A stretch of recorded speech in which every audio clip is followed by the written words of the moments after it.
Okay, so I'm going to talk about how you guys are going to be decorating your food and your plate. So when you guys come to class, you should get a paper cup and a paper plate, and you should write your name on the plate and cup with Sharpie and your class period, because we'll reuse them if we can, okay? And the reason you need that is because you're probably going to be mixing these like paint, okay? So that's where you start. You also might want to get a paper towel. Okay, when we look at objects, real objects in nature, this is a seed. They aren't all one color. They're more than one color, and they have different textures on there. So we're going to go for the most realistic looking thing that we can get. So this one is a realistic seed, and there's a bunch of different colors, browns, yellows, things like that. That looks real. We're going for trompe l'oeil, realistic. If you guys just made a rose and painted it all red, it looks cute, but it's not real looking, okay? Also, we want to stick to underglazes, because when you use glaze, it looks fake, okay? It looks cute, but fake. Also, I had to put this on stilts, which makes it sharp, because glaze sticks to the kiln, whereas underglaze doesn't. So, for example, these macaroons, I'm getting them wet so you can see them better. They have underglaze on the top and the side, and then we sprayed a little bit of shine. We did one coat of clear glaze to make a little bit of sheen. So if you've ever seen a macaroon, they have a little bit of sheen, and then the filling is matte, okay? So our goal is to try to make our pieces as realistic as possible. This pear has yellow, green, brown, and then splatter paint to make it look very real. And then I've used a spray gloss on top, so you don't have to use glaze. Again, the plate can be glazed, but the pancakes look fake, okay? So if we make bacon with just underglazes and maybe a little bit of clear, it's going to look a lot more realistic. So you guys can do the underglaze decoration at the greenware stage or the bisque stage. And for anybody that wants to practice first, you can take a slab and cut out some shapes. Money. Okay. Or I have some extra bisqueware that you can test bisqueware on, because underglaze can go on both, remember? So when you guys go to the glaze room, this is very important. Underglazes have the green label, and they say velvet underglaze. They're on the left. Make sure you're looking up here and paying attention. Okay? These are the most like paint, and you can paint them all over and they won't stick to the kiln shelf. Underglazes can be mixed, and they can go on greenware or bisqueware. So when you take them off the shelf, take them off by the side, make sure the lid's on, and shake them, and they should be that consistency of melted ice cream. I do have a few jars of the 2 ounce. Most of them are the pint. Sometimes the red and orange gets really smelly.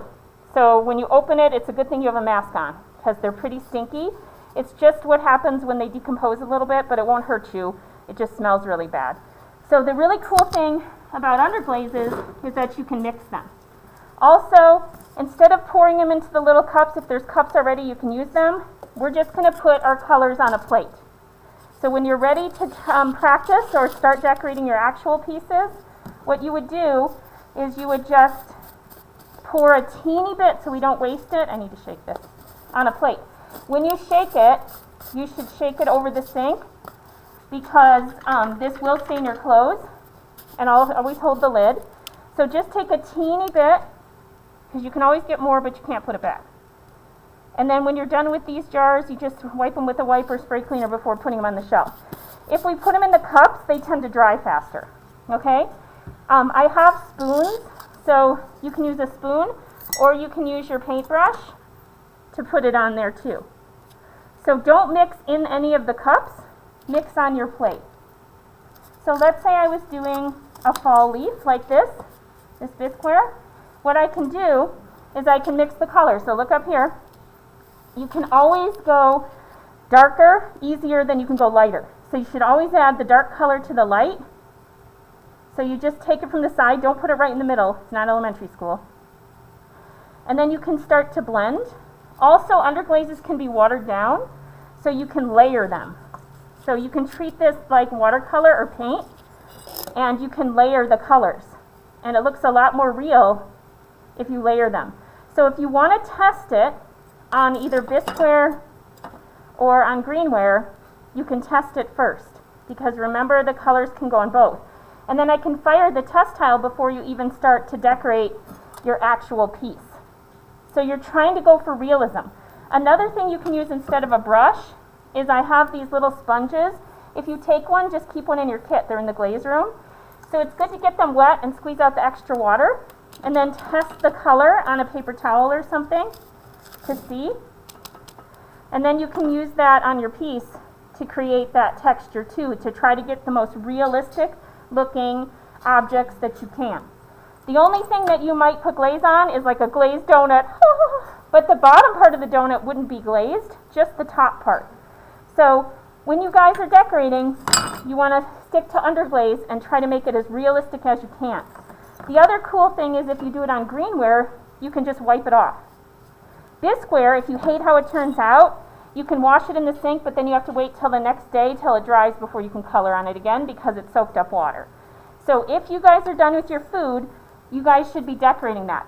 The other thing you can work on today is your plate. So you can make a plate or bowl today, because this week we're finishing up food and plates and bowls and then decorating. So if you have a leather hard plate, the way you would smooth it out is you get one of these Sureform tools and you just use that to kind of trim the edges, and then you take a damp sponge and smooth it. The plates can be fired and just glazed later, or if you want to decorate them with underglaze and put clear on them, you can too. So that's the plan for decoration this week. If you do have something to look at, like a photograph or an object, that can be really helpful. These are plastic, but even they have different colors and textures on them too. Okay, so that is an introduction to decorating with the underglazes.